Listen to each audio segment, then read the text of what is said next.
الحمد لله الحمد لله وكفى والصلاة والسلام على سيد الرسل وخاتم الأنبياء وعلى آله وأصحابه الذين أوفوا وعدا الذين خلاصة العرب للعرباء وخير الخلائق بعد الأنبياء. أما بعد فأعوذ بالله من الشيطان الرجيم. بسم الله الرحمن الرحيم. يا أيها الذين آمنوا هل أدلكم على تجارة تنجيكم من عذاب أليم تؤمنون بالله ورسوله وتجاهدون في سبيل الله بأموالكم وأنفسكم ذلكم خير لكم إن كنتم تعلمون. يغفر لكم ذنوبكم ويدخلكم جنات تجري من تحتها الأنهار ومساكن طيبة في جنات عدن ذلك الفوز العظيم. وأخرى تحبونها نصر من الله وفتح قريب وبشر المؤمنين. قيل يا رسول الله أي الأعمال أفضل؟ قال النبي صلى الله عليه وسلم الإيمان بالله ورسوله ثم الجهاد في سبيل الله. صدق الله العظيم وصدق رسوله النبي الأمي الكريم. ونحن على ذلك من الشاهدين والشاكرين والحمد لله رب العالمين. 28واں پارہ سورہ صف کی 3 آیتیں کریمہ تلاوت کی ہیں اور جناب نبی پاک صلی اللہ علیہ وسلم کا ایک فرمان تلاوت کیا ہے جس کو امام مسلم نے روایت کیا ہے. آیت کریمہ کا مفہوم یہ ہے، اللہ رب العزت فرماتے ہیں یا ایھا الذین آمنوا هل ادلکم علی تجارۃ تنجیکم. اے ایمان والو کیا میں تمہیں بتاؤں ایک ایسی تجارت جو تمہیں بچا لے گی دردناک عذاب سے. هل ادلکم علی تجارۃ تنجیکم من عذاب الیم. کیا میں تمہیں ایسی تجارت بتاؤں جو تمہیں دردناک عذاب سے بچا لے گی. صحابہ نے عرض کیا حضور ضرور بتائیں. تو آپ نے فرمایا تؤمنون باللہ ورسولہ. وہ تجارت یہ ہے اللہ اور اللہ کے رسول پر صحیح معنی میں ایمان لاؤ. وتجاہدون فی سبیل اللہ باموالکم وانفسکم. اور اللہ کے راستے میں جہاد کرو، جان کو بھی لے کر جاؤ اور مال بھی لے کر جاؤ. یہ تجارت کا دوسرا حصہ ہے. پہلا حصہ ہے ایمان لاؤ اللہ اور اس کے رسول پر. جب ضرورت پڑے جہاد کی تو تجاہدون فی سبیل اللہ باموالکم وانفسکم. اللہ کی رضا کی خاطر اللہ کے راستے میں جہاد کرو. جو آپ کے پاس مال ہے وہ لے کے جاؤ اور اپنی جان لے جاؤ. ذالکم خیر لکم ان کنتم تعلمون. یہ تمہارے لیے بہتر ہے. کاش کہ تم جان لو. یہ بہتری ہے دنیا کی زندگی کے لحاظ سے آخرت کے لحاظ سے بھی. فائدہ کیا ہوگا اگر تم یہ تجارت تیار کرتے ہو؟ یغفر لکم من ذنوبکم. اللہ پاک اس تجارت کی برکت سے تمہارے سب گناہوں کو معاف کر دے گا.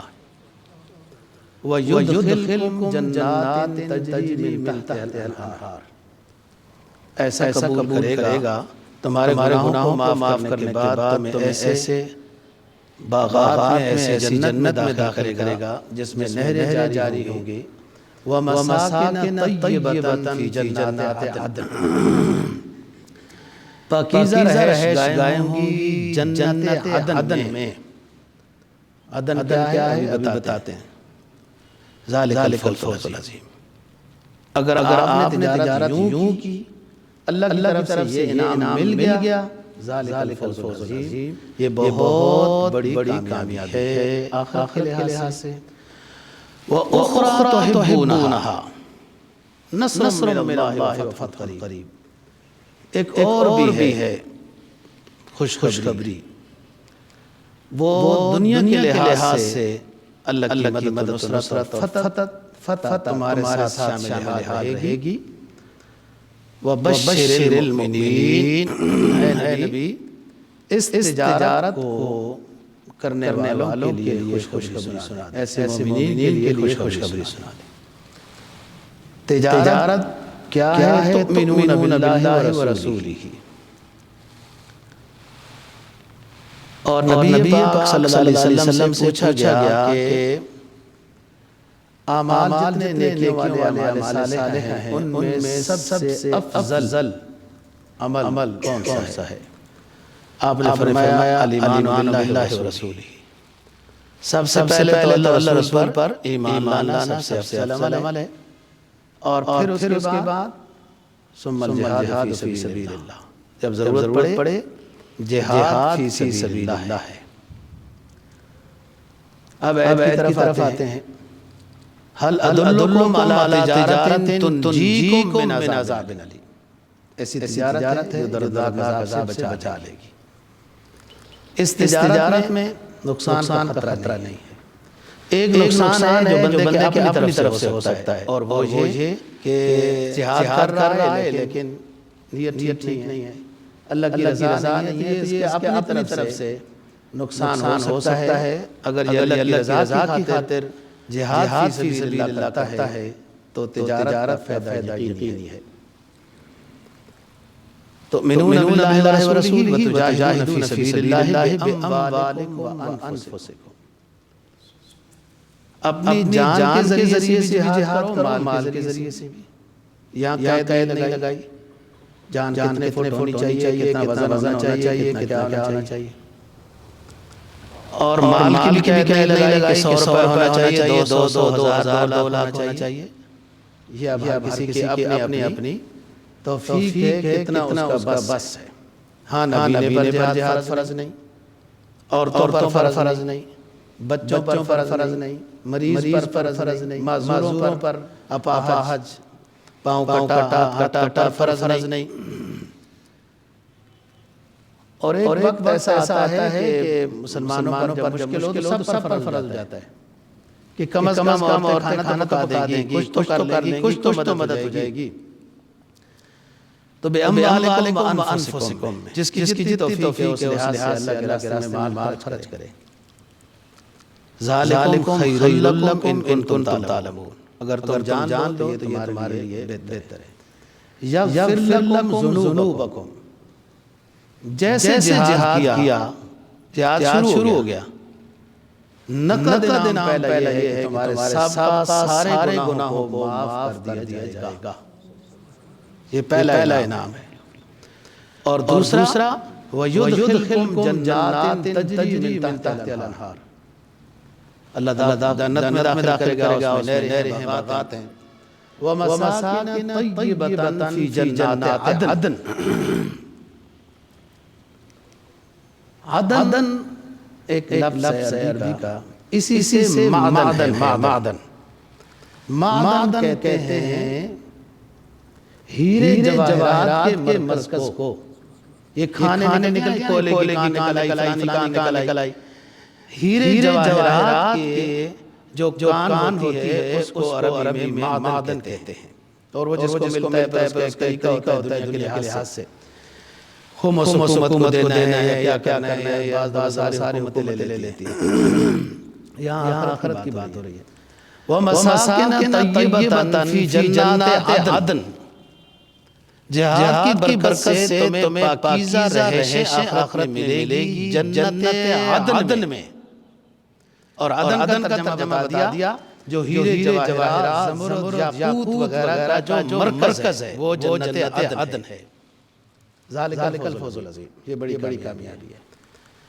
چار چیزیں ہیں جن کو اللہ پاک نے اپنے ہاتھ سے بنایا کما ہوا شانہ، باقی سب چیزیں کن فیکون کا مظہر بنی ہیں۔ قلم، عرش کرسی، عدن جنت عدن اور آدم علیہ السلام، یہ چار چیزیں ہیں جو اللہ کے ہاتھ کما ہوا شانہ ان سے اللہ نے بنائی ہیں۔ ظاہر ہے ان کا اکرام بڑھ گیا، ان کی ویلیو زیادہ ہو گئی کہ اللہ پاک نے ان چیزوں کو اپنے ہاتھ سے بنایا ہے۔ باقی جس چیز کو بنانا چاہا فرمایا کن اور وہ ہو گئی۔ عدن جو کہ ہمارے موضوع میں یہ لفظ ہے وَمَسَاكِنَ طَيِّبَةً فِي جَنَّاتِ عدن۔ جنت عدن ہے کیا؟ جنت 8 ہے، بعض حضرات نے مختلف اس کی تشریحات کی ہیں وغیرہ۔ ایک جنت عدن ہے جو سب سے پہلے تو موتی کا ایک محل ہے، ایک موتی ہے۔ جب اس موتی کو اللہ کے حکم سے توڑا جائے گا، اس موتی سے 70 مکانات بنے ہوئے نکلیں، مکانات جو یاقوت کے ہوں گے۔ مکان سے مراد یہ ہوتا ہے اس میں صحن، دیوار وغیرہ یہ ساری چیزیں۔ غرفہ جو ہوتا ہے وہ کمرہ ہوتا ہے، زبان میں غرفہ جس کو کہتے ہیں وہ کمرہ ہے۔ سب سے پہلے ایک موتی ہے، اس کے اندر پھر 70 مکانات ہیں جو یاقوت کے ہیں۔ ہر مکان میں 70 کمرے ہیں جو زمرد کے ہیں۔ ہر کمرے میں تخت بچھا ہوا ہے، اس تخت پر 70 کھانے ہوں گے۔ یہ 70 کا لفظ پر دلالت ہے، زیادہ بھی ہو سکتے ہیں کھانے۔ اور خدام خادمات وغیرہ یہ ہوں گے اور جنتیوں کو پیش کریں گے وہ جنتی جن کو جنت عدن ملی ہے۔ اور جنت عدن کس کو ملے گی؟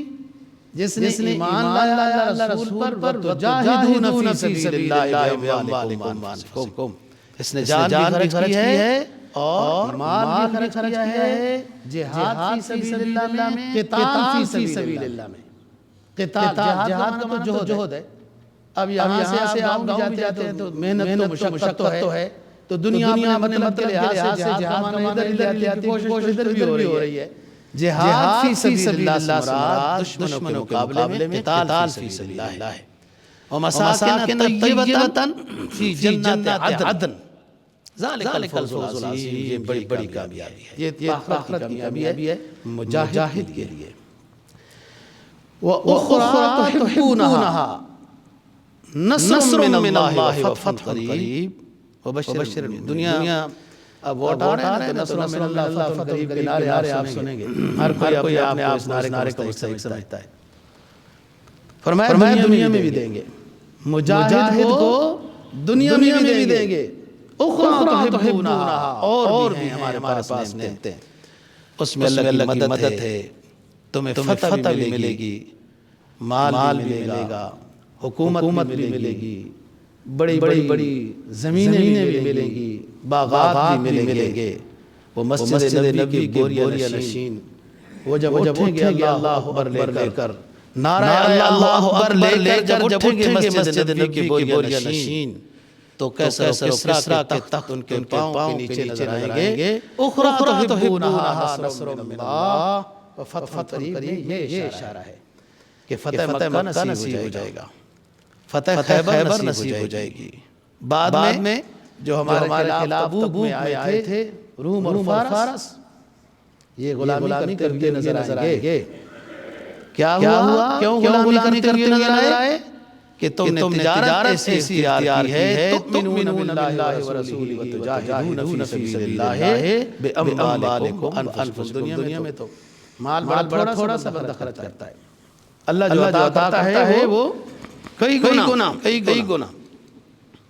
اور آپ کے سامنے ہے اول پوزیشن مسجد نبوی میں آپ آئے، مدینہ طیبہ میں، اور حضرات صاحب آئے. پوزیشن کیا تھی؟ ظاہری مال و دولت کے لحاظ سے بات کر رہا ہوں. اور ایک عشرہ گزرا، 10 سال گزرے تو کیا پوزیشن ہو گئی؟ یہ تؤمنون باللہ ورسولہ وتجاہدون فی سبیل اللہ باموالکم وانفسکم. جہاد ایک اسلامی حکم ہے، اور حکم عام درجے کا نہیں ہے، رکن کے درجے کا حکم ہے، فرض درجے کا حکم ہے. رکن اہم چیز کو ستون کو کہتے ہیں جس پر عمارت قائم ہوتی ہے، جیسے ارکان اسلام. بعض ارکان اسلام میں کتب علیکم القتال وہو کرہ لکم کو شامل کیا ہے. محدثین نے اونچے لوگوں نے شامل کیا ہے کہ اس کے ساتھ اسلام کی، مسلمانوں کی عمارت قائم ہے. اگر مسلمان جہاد کر رہے ہیں، ان کی اسلام کی، اسلامی سلطنت کی، ان کی شان و شوکت کی عمارت قائم ہے. جہاد چھوڑیں گے عمارت نہیں رہے گی، ان کا شان و شوکت نہیں رہے گا، وہ عزت احترام نہیں رہے گا جو تشریح کے بغیر آپ سمجھتے ہیں کہ کیا صورتحال ہے. اسلام اللہ پاک دنیا میں پھیلانا چاہتا تھا، پھیلانا چاہتا ہے. هو الذي ارسل رسوله بالهدى ودين الحق ليظهره على الدين كله. هو الذي ارسل رسوله بالحق. اللہ نے اپنا پیغمبر بھیجا ليظهره على الدين كله، تاکہ تمام ادیان باطلہ پر دین اسلام غالب آ جائے. دین اسلام غالب آ جائے، اس لیے آخری پیغمبر بھیجا. اللہ کی مدد سے غالب آئے گا. لیکن جو انسان کے بس میں ہے، جس کا وہ مکلف ہے، اس سے پوچھ اس کی ہے. اس کے پاس کچھ نہیں تھا، اس کا وجود تھا، یہ نکل پڑا ہے. تالے لگے ہوئے تھے. حضرت یوسف علیہ السلام کو جب پھنسایا گیا، محل کے تالے لگے ہوئے تھے، وہ اتنا ہی کر سکتے تھے کہ دروازہ بھی بھاگے. قدرت نے تالے کھول دیے، دروازے کھلتے گئے. آپ سے جو ہو سکا وہ بھی نہ کیا، صرف فتح اور مدد کی امید رکھ کے بیٹھے. یہ غلط ہے. اللہ تو جانتا ہے انسان کی محنت کی ہے، اس کا جہد کتنا ہے، اس کا اخلاص کتنا ہے، تڑپ کتنی ہے، وہ کتنا اس میں کوشش کر رہا ہے. اس کوشش کے اوپر اللہ نے اجر دینا ہے، اور کامیابی اسی کے قبضے میں ہے. انبیاء علیہ السلام کیوں دنیا میں تشریف لائے؟ تاکہ اللہ کی توحید کو وہ پھیلائیں. اگر لوگوں میں شرک بدعت ہے تو باز آ جائیں. آپس میں ذرا سی بات قتل و قتال کر رہے ہیں تو باز آ جائیں. ڈاکہ ڈالنے سے باز آ جائیں. یہ معاشرہ ہے. اور ایک عقیدہ ہے کہ توحید اور رسالت پر آ جائیں. انبیاء علیہ السلام نے یہ درس دیا. اس درس میں جو اولا مانتے گئے کامیاب ہوتے گئے. لیکن جنہوں نے انبیاء کے اس درس کا مقابلہ کیا، استہزاء کی، مذاقیں بنائیں، کبھی مقابلہ کیا. پہلی بات انبیاء کیوں تشریف لائے؟ اللہ کی توحید کو بتانے کے لیے. خالق نے تمہیں پیدا کیا، اس کو پہچانو. عبادت اور سجدہ نظر نیاز اسی کے لائق ہے، اور کوئی نہیں اس کا مستحق. اور آپس میں انسان کا یہ تعارف ہے، آپس میں یوں رہو. لڑائیاں جھگڑے نہ کرو، قتل و قتال نہ کرو، لین درست کرو. یہ معاشرت ہے، وہ عقیدہ ہے، وہ عبادات ہیں.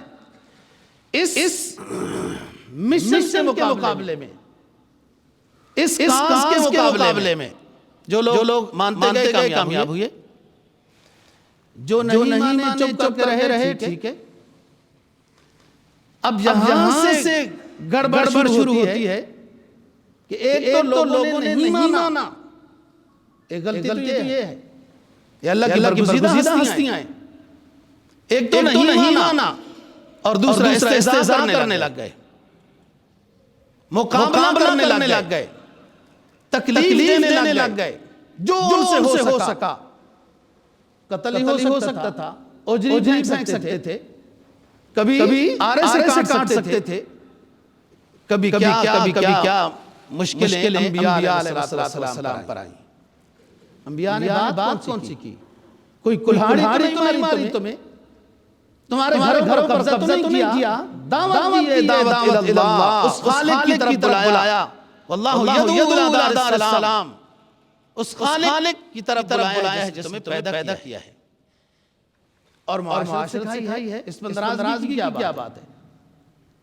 جب ناراضگی ہوئی، استہزاء کی پیغمبروں کی، مقابلے پہ اتر آئے، اب دو صورتیں بن گئی۔ ایک وہ پیغمبر جن کی جماعت مضبوط تھی، اللہ نے جہاد کا حکم دے دیا، ان کا مقابلہ کرو۔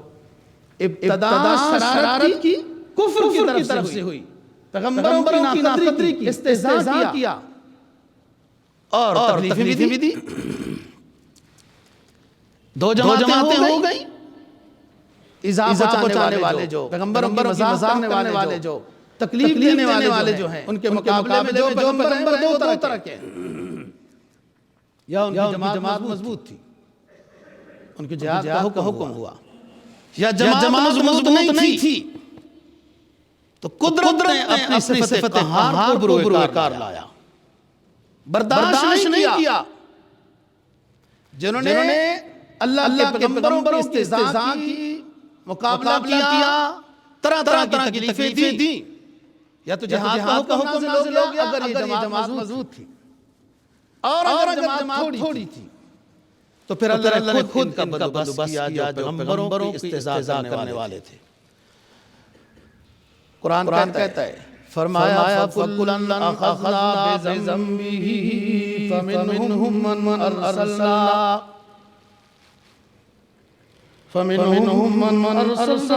عَلَيْهِ حَاصِبًا وَمِنْهُمْ مَنْ أَخَذَتْهُ الصَّيْحَةُ وَمِنْهُمْ مَنْ أَغْرَقْنَا وَمِنْهُمْ مَنْ خَسَفْنَا بِهِ الْأَرْضَ وَمِنْهُمْ مَنْ أَغْرَقْنَا فما كان الله ليظلمهم ولكن كانوا أنفسهم يظلمون فكلا أخذنا بذنبه جتنی جماعتیں گزری ہمارے برگزیدہ ہستیوں کا مقابلہ کرنے کے لیے آئیں، استہزاء کی، تکلیفیں پہنچائیں، ہم نے ان کے عمالے بد کی وجہ سے سب کو پکڑا۔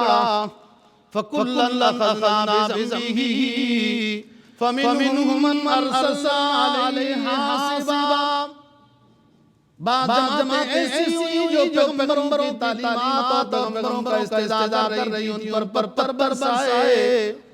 قوم لوط دیکھو، وَمِنْهُمْ مَنْ أَخَذَتْهُ الصَّيْحَةُ، جنہوں نے اپنے بڑے بڑے مضبوط گھر بنائے، پہاڑوں کو کراش کر کے اپنے مضبوط گھر بنائے کہ قوم عاد کے گھر تو اس لیے گر گئے تھے، بم پروف نہیں تھے، زلزلہ پروف نہیں تھے، ہوا پروف نہیں تھے، زلزلہ پروف نہیں تھے، وہ اس لیے گر گئے۔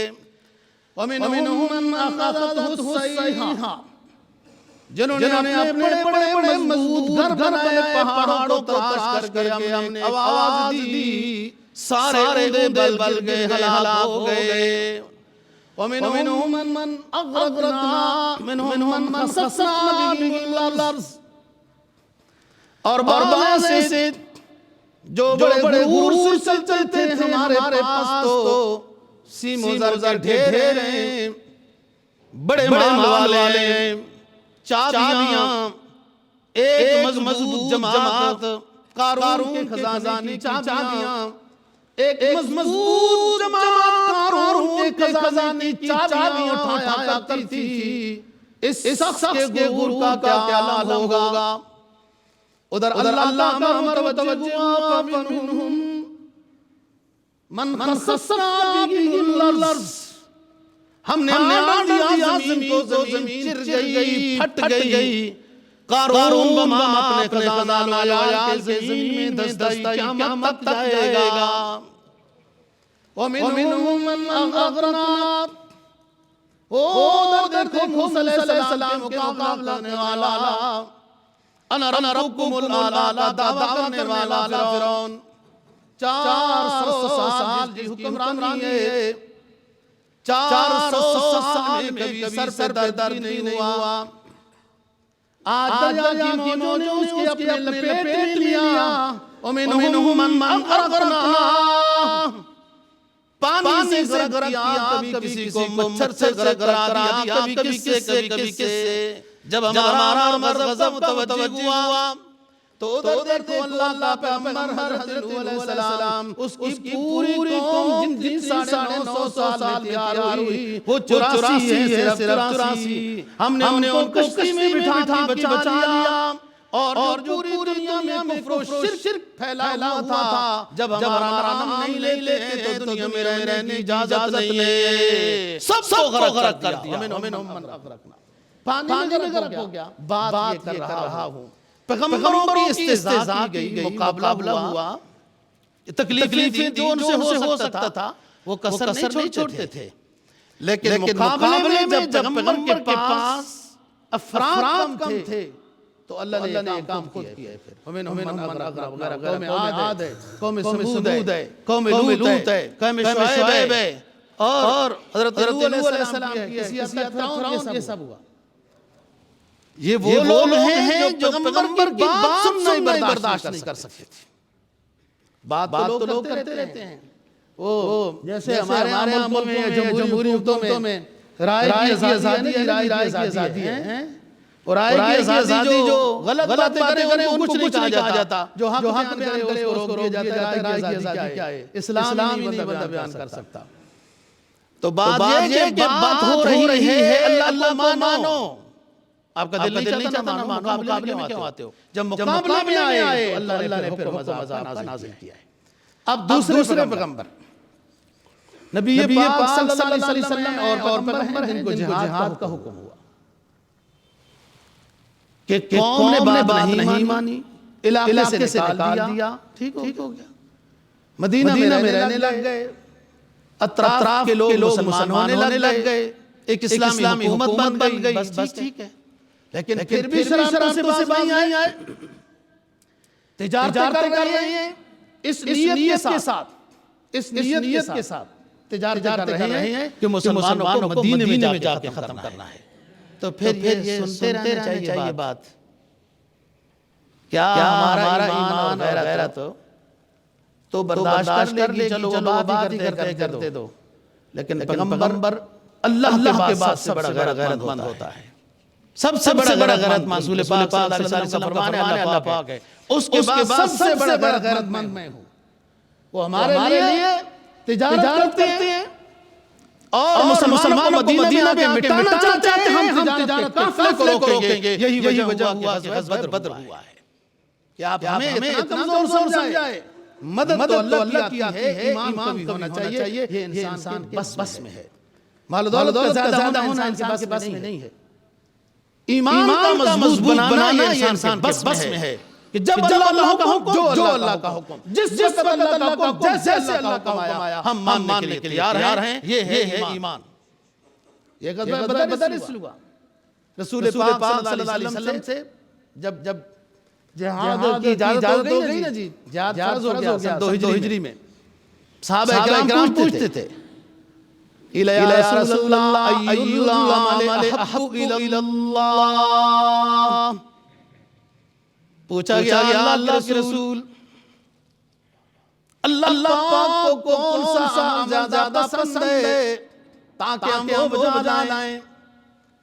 آپ نے فرمایا الصلاۃ لوقتہا، اللہ کو جو عمل سے زیادہ پسند ہے وہ نماز فرض جماعت پہلے وقت میں ادا کرنا پسند ہے۔ وہ 3 چیزیں ہیں، 4 جس کو سرکار دو جہاں صلی اللہ علیہ وسلم نے فرمایا ان کو جلدی سرانجام دیا جائے، فوت کی ہو جائے جنازہ فن جلدی کرو، اللہ کا محبوب ہے تو جلدی پہنچاؤ، مبغوض ہے تو اپنے گھر میں رکھتے ہو، فرض نماز کا وقت ہو جائے تو جلدی ادا کرو، جھر رشتہ جو ہو جائے بینک بیلنس کا انتظار نہ کرو، بڑی بڑی گاڑیوں کا کوٹھیوں کا انتظار نہ کرو، اسلام میں آؤ۔ اسلام تو کہتا ہے شادی کی برکت سے رزق میں اضافہ ہو جائے گا۔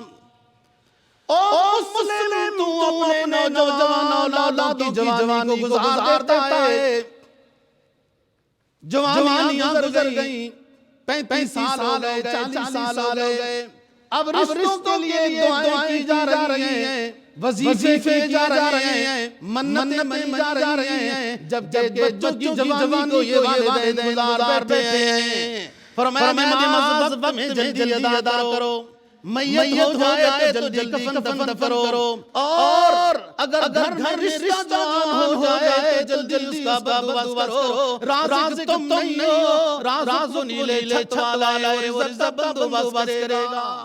اور ایک حدیث میں کہ اگر آپ نے کسی کا قرض دینا ہے تو کوشش کرو کہ جلدی ہو جائے۔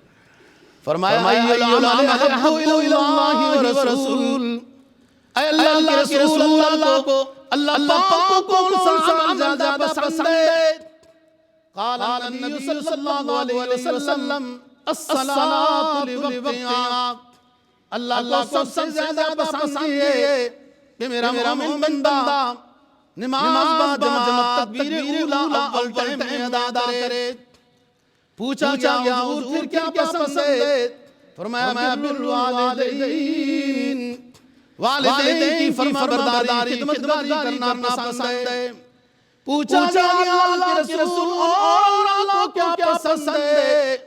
فرمایا سرکار دو جہاں صلی اللہ علیہ وسلم الجہاد فی سبیل اللہ، اللہ مجاہد پسند، جہاد فی سبیل اللہ پسند، جو اللہ کا نام اللہ کی دھرتی پر محبوب نہیں لیتے، ان بدبختوں کو، ان مشرکوں کو، ان مسلمانوں کو تکلیف پہنچانے والوں کو اس اللہ کی دھرتی پر رہنے اجازت نہیں ہے۔ اس لیے جہاد فی سبیل اللہ، رسول پاک صلی اللہ علیہ وسلم فرما رہے ہیں، جہاد کی فضیلت بیان کر رہے ہیں۔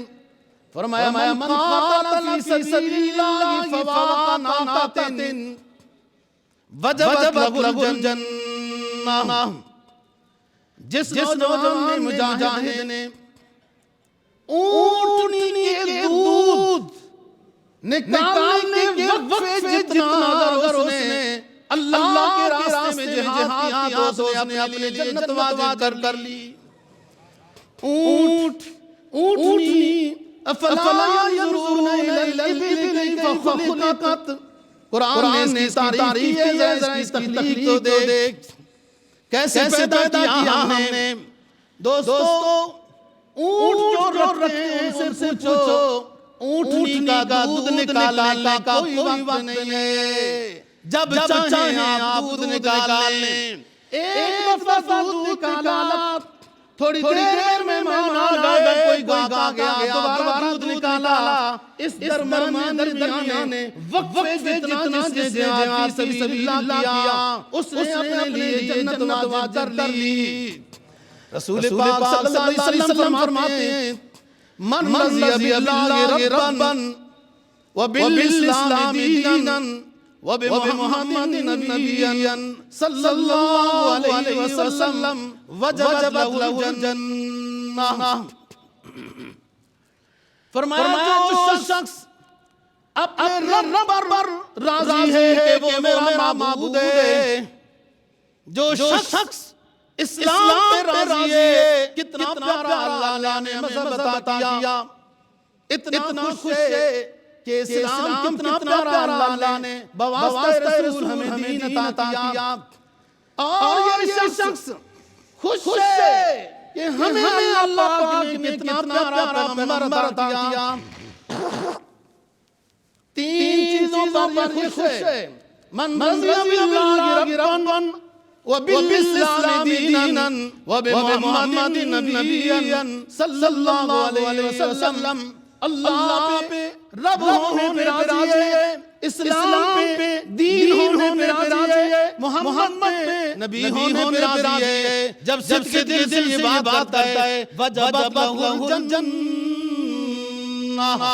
اس نے اپنے لیے جنت واجب کر دی۔ اس اجتماع میں حضرات صحابہ رضی اللہ عنہ کے اجتماع میں ایک صحابی کھڑا ہوتا ہے، عرض کرتا ہے اللہ کے رسول آپ نے بڑی آسان جنت بیان کی، بڑا آسان نسخہ بیان کیا، مجمع زیادہ ہے، ہو سکتا ہے کسی نے نہ سنا، آپ دوبارہ ارشاد فرما دیجئے۔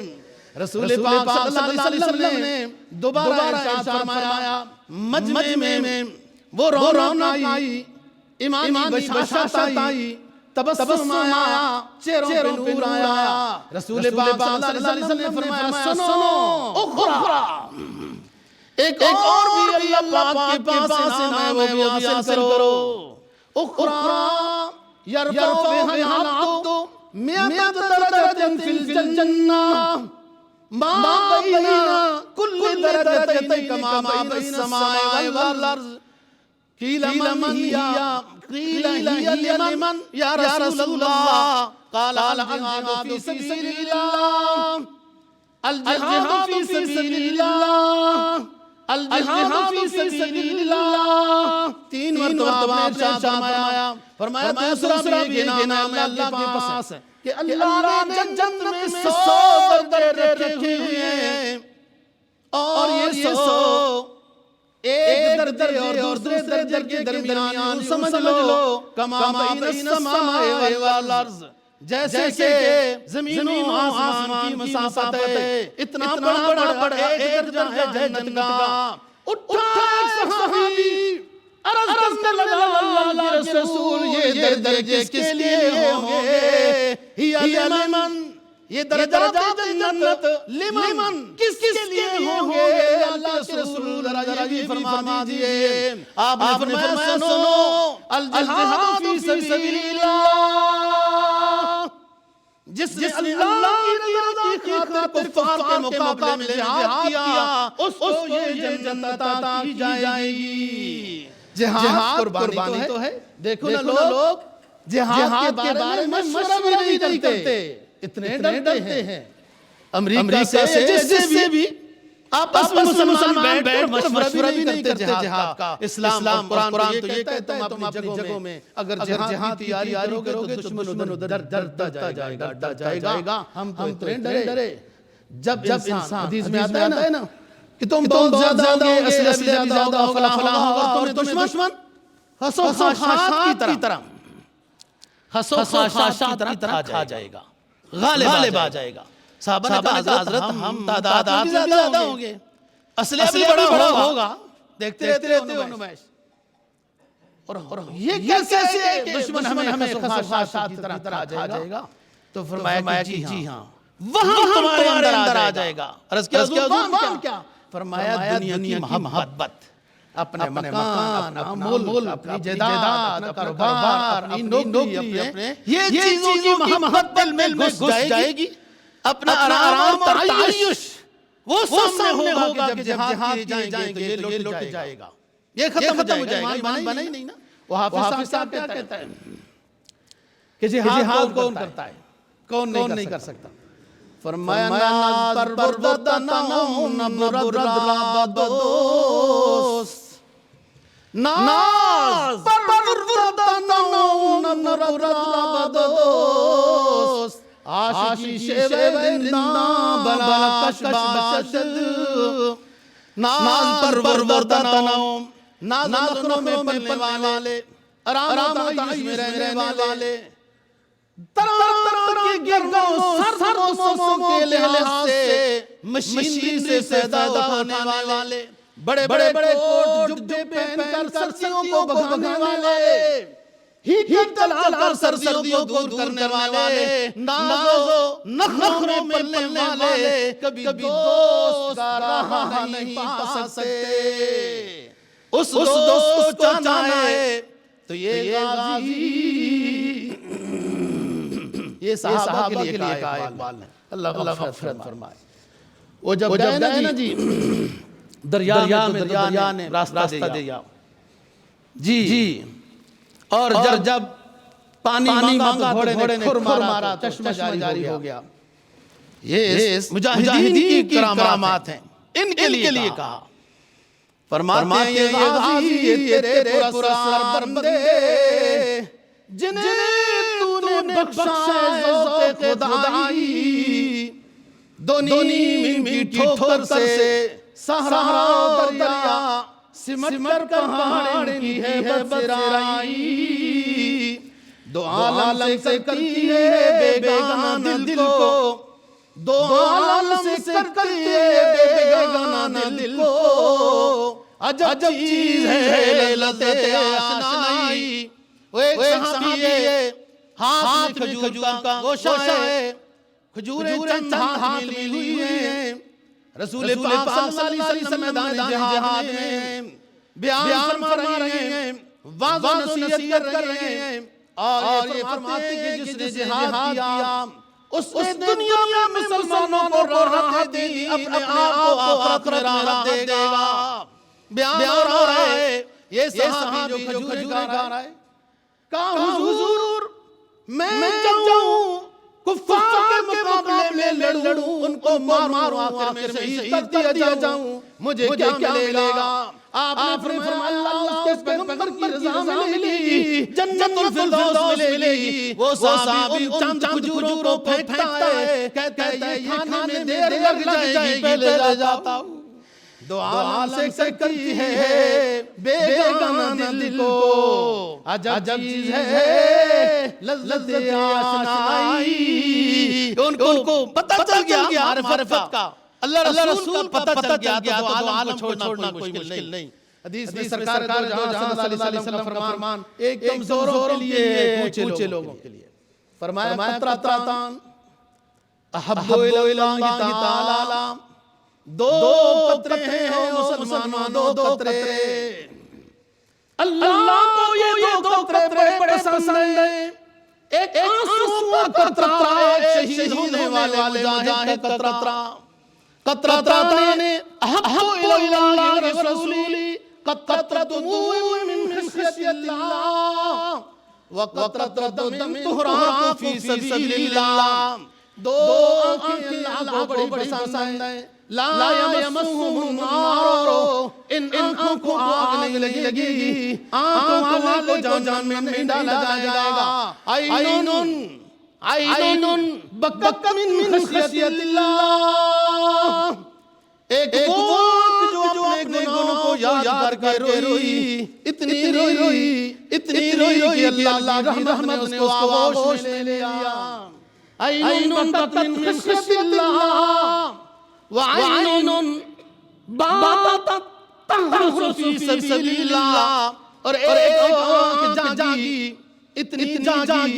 اتنی جاگی کہ وہ سرحد اسلامی پر پہرا دیتی رہی، مسلمان اپنے ملک آرام سے رہے۔ یہ آنکھ بھی اللہ کو بہت پسند ہے، لیکن اس پسند کی طرف جب آئیں گے دوستو، جہاد والی آنکھ کی پسند کی طرف آئیں گے، فلسطین بھی آزاد ہوگا، اور ہم بھی اتنے کوئی آزاد نہیں ہیں، ہم بھی آزاد ہو جائیں گے۔